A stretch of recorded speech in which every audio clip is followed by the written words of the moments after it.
My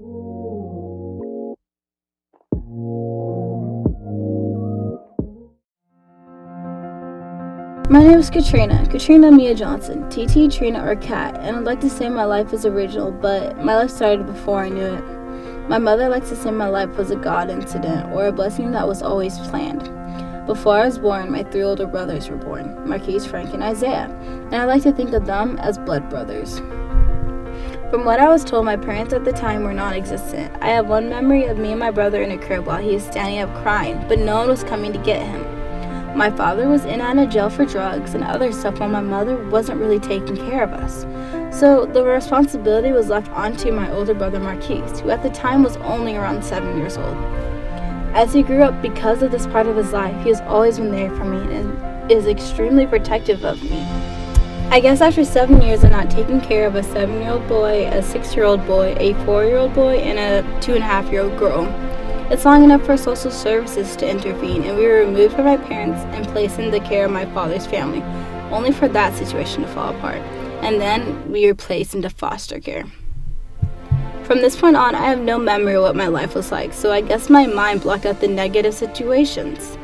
During foster care, we bounced from house to house to house, lucky enough to stay as a group. Each foster home did a couple pages in this book, which is pretty nice because I don't really remember this part of my life. Apparently, I like to dress like a boy. The last foster home we were at, the only one I remember was with this lady named Jill. She was awesome. Mostly because she dressed me like a girl and introduced me to dresses. She would spoil me since I was the only girl. And when we were being annoying little kids, she would lock us outside and we'd either swing on the swing, or run around, or play random games, daring each other to do dumb stuff. The God incident started happening a couple years before. 9 to be exact. My new future mother was breaking the idea of adopting a kid to my future father, who at the time was totally against it, because of the fact that they had just had 3 boys. 2 were in college, and the last one was enjoying his senior year. But my mother, being the way she is, didn't give up. She continued to research kids who were in the foster care and talked to her friend Martha. Martha told my mother about these 4 kids that she knew, and once my mother saw a picture, she couldn't resist. She continued to persist with my father and finally went through their training to qualify to adopt me.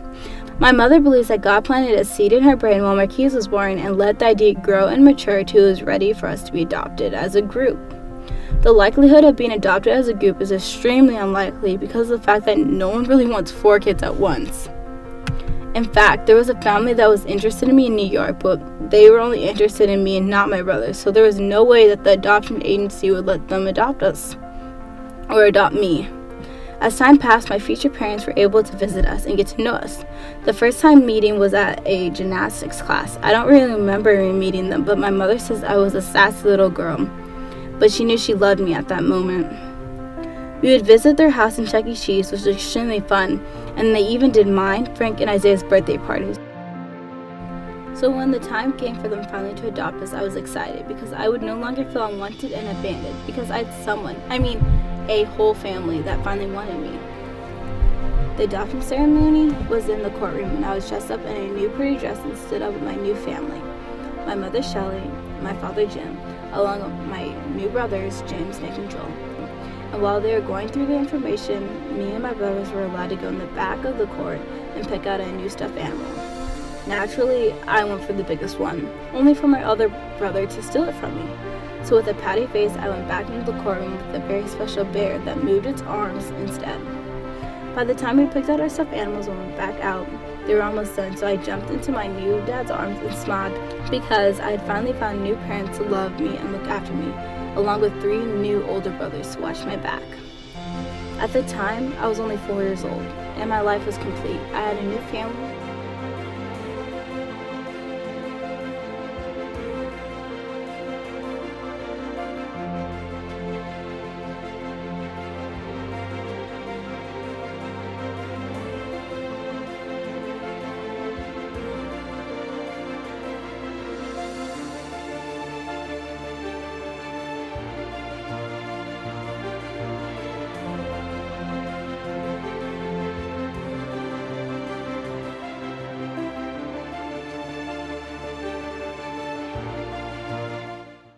Who knows where this road is supposed to nothing but time.